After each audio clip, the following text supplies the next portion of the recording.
আসসালামু আলাইকুম এভরিওয়ান। গত 28 ডিসেম্বর ILT20-তে গালফ জায়ান্টস তারা লিগ পর্ব থেকে ছিটকে যাওয়ার পরও এখন পর্যন্ত ঢাকা ক্যাপিটালসের গালফ জায়ান্টসের ক্রিকেটার আফগান রাহমানুল্লাহ গুরবাজ দলের সাথে জয়েন করার কোনো খবর পাওয়া যায়নি। যার কারণে গতকাল যে ঢাকা ক্যাপিটালস যে ম্যাচটা খেলেছিল সিলেট টাইটান্সের বিপক্ষে, যে ম্যাচটাতে তারা জিততে জিততে হেরে গেছে, সেই ম্যাচে কিন্তু আমরা রাহমানুল্লাহ গুরবাজকে দেখিনি। এমনকি এখন পর্যন্ত যখন এই ভিডিওটা শুট করছি, এখন পর্যন্ত রাহমানুল্লাহ গুরবাজের ঢাকা ক্যাপিটালসের হয়ে সংযুক্তির কোনো খবর পাওয়া যায়নি। যার কারণে রহমতুল্লাহ গুরবাজ ছাড়া এখন ঢাকা ক্যাপিটালসের দল পরিচালনা করাটা কিন্তু টপ অর্ডার একটু কষ্টসাধ্যই হয়ে যাচ্ছে। কারণ গত ম্যাচে জিয়া রহমান শরীফের জায়গাতে যে জুবায়েদ আকবরীকে ওপেন করানো হয়েছিল সে কিন্তু ফেল করেছে। পাশাপাশি দেশীয় ওপেনার সাইফ হাসান পরপর 2 ম্যাচে সিঙ্গেল ডিজিটে আউট হয়ে গেছে। অন্যদিকে উসমান খানও কিন্তু ক্লিক করতে পারছে না। প্রথম ম্যাচে করেছে 18 রান, দ্বিতীয় ম্যাচে করেছে 21 রান। অর্থাৎ তাদের টপ অর্ডারের যে 3 ক্রিকেটার, তিনজনই কিন্তু টোটালি ব্যর্থ। অন্যদিকে রাহমানুল্লাহ গুরবাজ এবং অ্যালেক্স সেলস দলের সাথে জয়েন করবে ILT20 শেষে বলা হয়ে থাকলেও এখন পর্যন্ত গালফ জায়ান্টস এর হয়ে খেলা রাহমানুল্লাহ গুরবাজ যে লিগ পর্ব থেকে তার দল ছিটকে গেছে, সে এখন পর্যন্ত জয়েন করেনি। অথচ গালফ জায়ান্টস এর ক্রিকেটার কাইল মায়ার্স কিন্তু দলের সাথে জয়েন করেছে রংপুর রাইডার্স এর। অন্যদিকে গালফ জায়ান্টস এর আরেক ক্রিকেটার আজমতুল উমারও কিন্তু সিলেট টাইটান্স দলের সাথে জয়েন করেছে। তবে গুরবাজের এখন পর্যন্ত কোনো খবর পাওয়া যাচ্ছে না। এখন কথা হচ্ছে গুরবাজবিহীন ঢাকা ক্যাপিটালস এর একাদশটা কিরকম হবে, কারণ আজ দুপুর 2টায় তারা মুখোমুখি হবে চট্টগ্রাম রয়্যালসের বিপক্ষে। ব্যাক টু ব্যাক 2 ম্যাচ, গতকালকেও তারা সিলেট টাইটান্সের বিপক্ষে খেলেছিল, যদিও সেই ম্যাচটা তারা 6 রানে হেরেছে।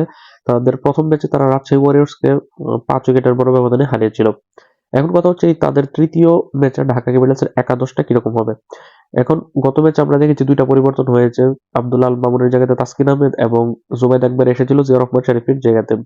এখন তাদের যেই আহ, 4 বিদেশি ক্রিকেটার রয়েছে, অর্থাৎ জুবায়েদ আকবরী, উসমান খান, ইমাদ ওয়াসিম এবং সালমান মির্জার মধ্যে থেকে কিন্তু উসমান খান লাস্ট 2 ম্যাচ খেলেছে, 18 রান 21 রান করেছে, ক্লিক করতে পারছে না। কিন্তু তারপরে তাদের দলের বড় ক্রিকেটার সে একাদশে থাকবে। ইমাদ ওয়াসিম আহ, প্রথম ম্যাচে 3 উইকেট শিকার করেছে, গত ম্যাচ উইকেট শিকার না করলেও কিন্তু ইকোনমিক্যাল বোলিং করেছে, সে তো থাকবেই।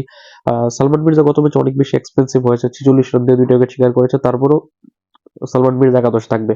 তবে জুবায়েদ আকবর কি একাদশে থাকবে, নাকি তার পরিবর্তে কোনো বিদেশি ক্রিকেটার আসবে, নাকি জুবায়েদ আকবরের জায়গাতে দেশীয় ক্রিকেটার আব্দুল্লাহ আল মামুনকে সুযোগ দেওয়া হবে, সেটা এখন একটা ভাববার বিষয়। তবে এখন যদি আমরা দেশীয় ক্রিকেটারদের মধ্যে কোনো পরিবর্তন হবে কিনা সেটা যদি চিন্তা করি, সেই হিসাব করলে দেশীয় যে 7 জন ক্রিকেটার গত ম্যাচে খেলেছিল এর মধ্যে থেকে ওপেন করেছিল সাইফ হাসান। সাইফ হাসান 2 ম্যাচই কিন্তু ফেল করেছে ওপেনিং এ। কিন্তু যেহেতু এখন পর্যন্ত সাইফ হাসানের একাদশে থাকা না থাকা নিয়ে ভাববার সময় আসেনি, সেই হিসেবে সাইফ হাসান থাকবে। তবে সেক্ষেত্রে যদি তারা জুবায়েদ আকবর এবং উসমান দুইজনকেই খেলায়, সেক্ষেত্রে উসমান জুবায়েদকে ওপেনিং করিয়ে সাইফ হাসানকে 3-এ ট্রাই করে দেখা যেতে পারে। অধিনায়ক মোহাম্মদ মিথুন তো থাকছেই, যদিও গত ম্যাচে সে ডাক মেরেছেন। মিডল অর্ডারে যেই নাসির হোসেন নামে, সে কিন্তু গত ম্যাচে করেছে মাত্র 5 রান, এর আগের ম্যাচে 19 রান করেছে, ব্যাট হাতে ভালো করতে পারছে না। অন্যদিকে সাব্বির রহমান যে প্রথম ম্যাচে 10 বলে 21, দ্বিতীয় ম্যাচে 19 বলে 23 রান করেছে, তাকে নামানো হচ্ছে 7 নম্বর পজিশনে। সেই হিসাবে তারা সাব্বির রহমানকে 7 থেকে 5 নম্বরে এনে নাসির হোসেনকে 7 নম্বরে নিয়ে গেলে কিন্তু তাদের কম্বিনেশনটা তেমন একটা ক্ষতি হবে না। উল্টো সাব্বির রহমান বেশি বল খেলার সুযোগ পাবে, কারণ নাসির হোসেন কিন্তু ব্যাট হাতে 2 ম্যাচে পারফর্ম করতে পারেনি। তবে নাসির হোসেনের এখনই একাদশ থেকে বাদ পড়ার সময় আসেনি, আরো কিছু ম্যাচ গেলে বোঝা যাবে। আর শামীম হোসেন পাটোয়ারি তো গত ম্যাচে আমরা দেখলামই 43 বলে 81 রানের একটা ঝোড়ো ইনিংস খেলে হারতে থাকা ঢাকা ক্যাপিটালসকে জয়ের দিকে নিয়ে যাচ্ছিল, যদিও তারা ম্যাচটা জয়লাভ করতে পারেনি। অর্থাৎ তাদের ব্যাটিং অর্ডারে সাইফ, মিথুন, নাসির, শামীম এবং সাব্বিরের মধ্যে কোনো পরিবর্তন হবে না। তবে সাইফ হাসানকে 3 নম্বরে খেলে দেখা যেতে পারে। অন্যদিকে নাসিরকে সাথে নিয়ে সাব্বিরকে 5-এ নিয়ে আসলে ব্যাটার হয় 6 নম্বর পজিশনে শামীম, তার জায়গাতে নামবে, গত ম্যাচে ভালো করেছে। সাইফুদ্দিন তাসকিনও তো বাদ পড়বে না, কারণ এই দলের বড় ক্রিকেটার। তাসকিন যদিও গত ম্যাচে এক্সপেন্সিভ প্রমাণ হয়েছে, 4 ওভার 46 রান দিয়ে মাত্র একটা উইকেট শিকার করেছে। অন্যদিকে সাইফুদ্দিন গত 2 ম্যাচ যাবতই কিন্তু এক্সপেন্সিভ বোলিং করছে। প্রথম ম্যাচে 4 ওভার 30 রান দিয়ে 1 উইকেট, দ্বিতীয় ম্যাচে 4 ওভার 32 রান দিয়ে 1 উইকেট। তার আরো একটু কেয়ারফুলি বোলিং করা উচিত, রান রেটটা, ইকোনমি রেটটা তার ঠিক রাখা উচিত। তবে তাদের দেশীয় ক্রিকেটারদের মধ্যে 7 জনের মধ্যে কেউই পরিবর্তন হবে না, 7 জনই থাকবে। তবে তাদেরকে একটু তাদের ব্যাটিং পজিশনে চেঞ্জ আনা যেতে পারে। বিশেষ করে সাব্বিরকে 5-এ নিয়ে নাসিরকে 7-এ নিয়ে যাওয়া উচিত। এখন এখানে প্রশ্নটা যে তাদের বিদেশিদের মধ্যে কোনো পরিবর্তন হবে কিনা। যদি গুরবাজ দলের সাথে জয়েন না করে, সেক্ষেত্রে ইমাদ ওয়াসিম, সালমান মির্জা এবং উসমান খান তো থাকছেই। তবে জুবায়েদ আকবরীকে তারা বসিয়ে, যদিও 1 ম্যাচই খেলেছেন, তবে আমার মতে জুবায়েদ আকবরীকে তারা বসিয়ে তারা আব্দুল আল মামুনকে খেলাতে পারে, যাকে তারা প্রথম ম্যাচে খেলিয়েছিল। দেশীয় ক্রিকেটার 39 বলে 45 রান করেছিল, কিন্তু তাসকিনকে জায়গা দিতে গিয়ে কিন্তু সে বাদ পড়েছে। এখন অনেকে বলতে পারেন যে জুবায়ের আকবরী বিদেশি ক্রিকেটারকে বাদ দিয়ে দেশীয় ক্রিকেটারকে কোন নিয়মে নামানো হবে।